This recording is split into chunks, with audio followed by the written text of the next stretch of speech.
and so I ended up transferring to the University of Houston. At that time, apparently their standards weren't that high,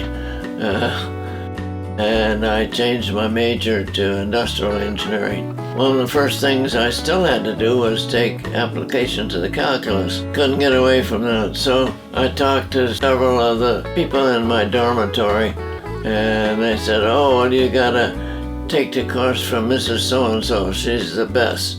And I said, "Okay." So then at that time, the registration, they had a big deal in the gymnasium, and there was no electronics or anything. And each instructor had a deck of cards, IBM cards, apparently one for each student or something like that.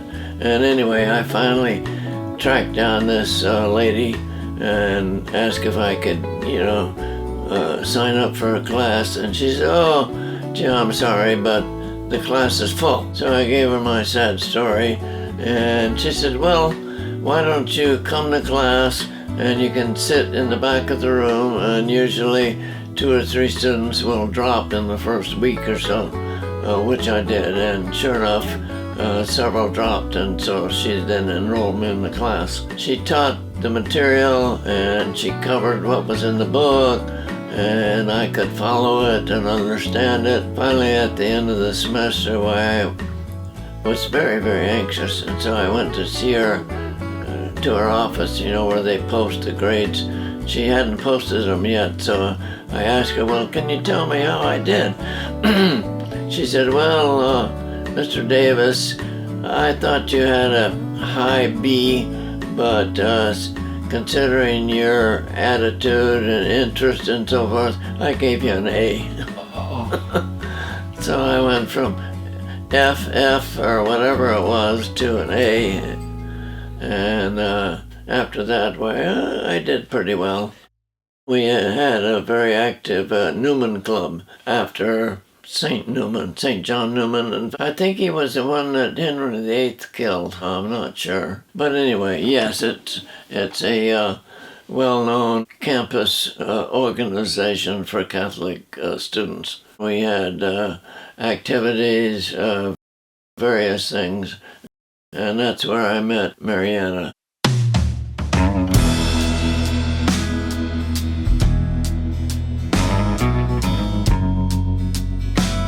The following year, I guess it was, we thought that it would be a good idea if we had a Catholic fraternity, because of course they had various fraternities there, and someone did some research, and there was a Catholic fraternity, I think it's called Phi Kappa.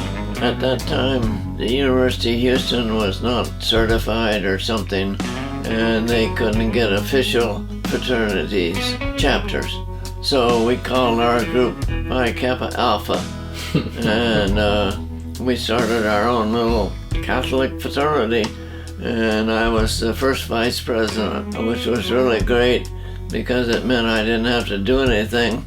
But anytime any other fraternity or sorority on campus had a party, they always invited all the presidents and vice presidents. So I got to go to all the parties. We had a fundraiser probably for campus organizations. It was called Frontier Fiesta. They had it every year, and they built these temporary booths, I guess you would call them. They had various things at any kind of festival. At that time, Marietta was dating one of my fraternity brothers. So I didn't want to upset that kind of a relationship. That was off limits. I wasn't cut in on my fraternity brother.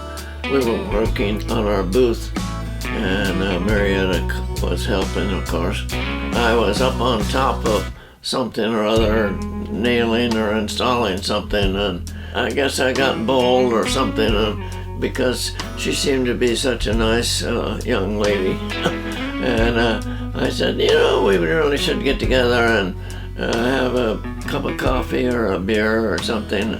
And she said, "Oh, that's a good idea." And I was so shocked that she agreed.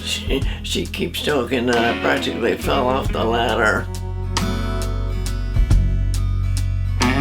We dated all through my senior year, and she was a year behind, so she had to go another year.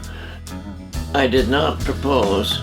We were figuring that it was probably better to see how things went and give us a chance to find out, how serious we were. And so I went out to California and was working for Douglas Aircraft.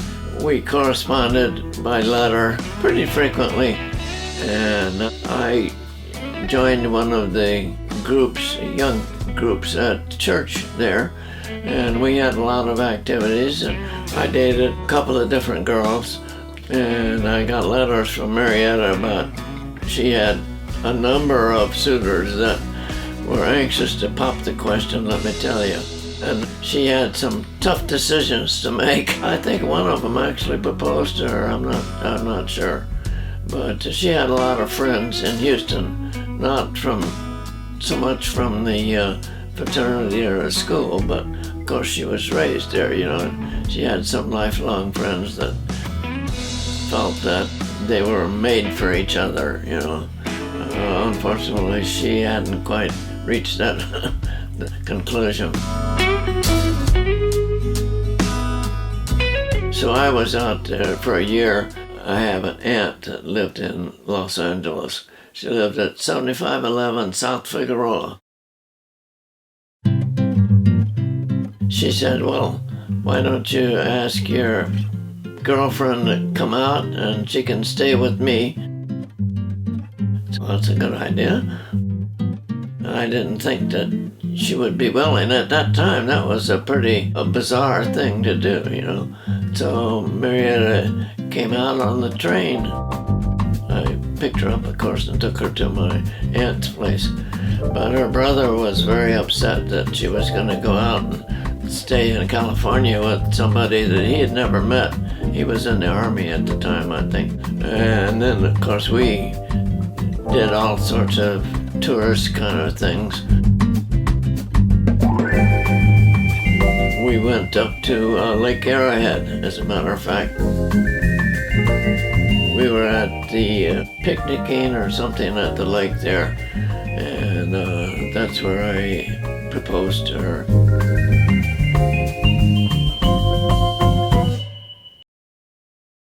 How did you know that you wanted to get married? Well, I don't know. Just seems to be a point, Marietta had dated a lot of people. I dated not so many. I never had a really serious girlfriend other than Marietta. And I just knew that she was the one, So anyway, that's what it went. She went back at Christmas and she finished up. She and I came back and we got married in Houston. Unfortunately, she didn't go through the graduation service because I don't know why we wanted to get married earlier or something, but that was a bummer.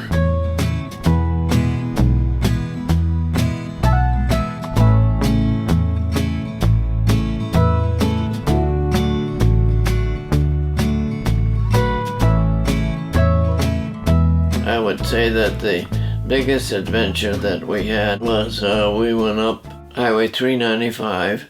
Before she came out, I ran around with some very outdoors types friends, single friends, and we did a lot of trips and camping and hiking and all that sort of stuff. So I wanted to go back to this one place, and so we went up there on a camping trip, backpacking. When we got to Lone Pine, I still remember that you could look towards the Sierras and I could see a light way up near the top of the mountains kind of going back and forth. What the hell is that? In the middle of the night. And so then we had to turn on this road, turns into a dirt road, and then we reached a bunch of switchbacks, and that's what it was. We had these switchbacks and we had to go all the way up, and it was pretty high. I don't know. probably maybe 8,000 or something. The campground was at the end of the road, at least. And then the next day we got up, and I had the brilliant idea that rather than carrying 2 sleeping bags, I had one large, reasonably large one, and we'd just take one, you know. We were a young married couple, you know, what the heck, you know, we can share the sleeping bag. So we hiked up to the lake and one of the passes there, Kearsarge Pass. As a matter of fact, Keith went by that on his John Muir Trail thing. But anyway, and we did some fishing and lakes and the things you do on the camping trip. But when it came to spending the night in a sleeping bag, it was very, very crowded, but we managed.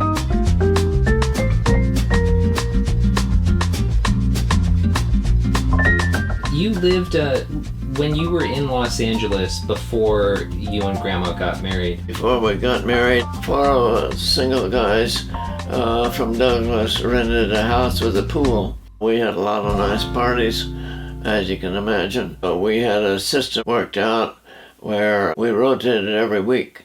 One person did the cooking, one person did the shopping, one person did the cleaning, and the 4th one was off for a week. Somebody was giving me a hard time, and they were saying when I got married that my food bill was going to double and my room rent was going to quadruple.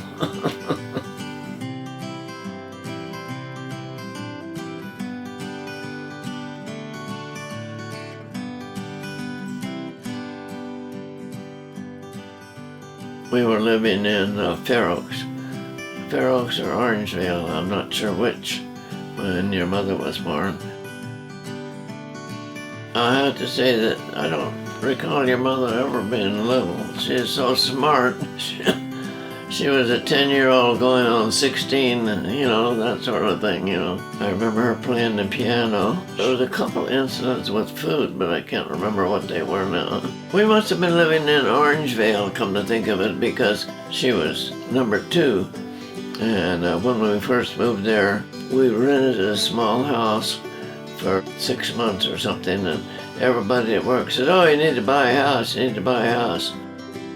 So we ended up buying a little, it was a 3-bedroom house, and it was, I think it was 1,000 square feet, but it had a huge lot.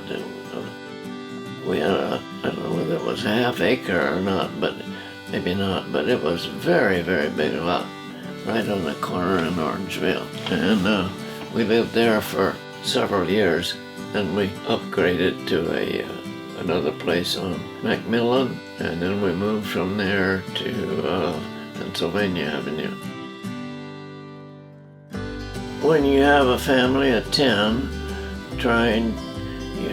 Mom was very involved in the parish church activities. The whole family was, of course, and we had all the religious education. And my jobs were pretty demanding, and I traveled for various times. I did a lot of traveling. So I was, I don't want to say an absentee dad, but I was very focused on work. And Mom was taking care of the school and the proper education.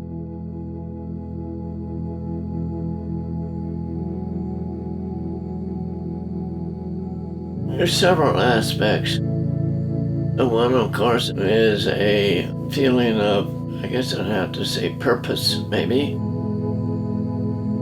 Maybe it's comfort or something. Knowing that you have a friend, someone that you can trust, believe in, even though you can't see them. And the parish activities were always very supportive. There was usually some group. When we were in Sacramento, we were part of it's called CFM, Christian Family Movement. And we would meet, I think it was once a week, and go over scriptures or various programs. Those developed into the social groups, and the parishes had their activities. was very active in the religious education, and eventually when we were in Richland, she went through the deaconate program, and had she been a man, she would have been ordained as a deacon, but they couldn't do that at the time. But she was in charge of the adult religious education there and in Las Vegas. Mom had at least one miscarriage, and I have been in and out of various jobs at various times for various reasons. At that time, you have to have some faith that things are going to work out and not to despair.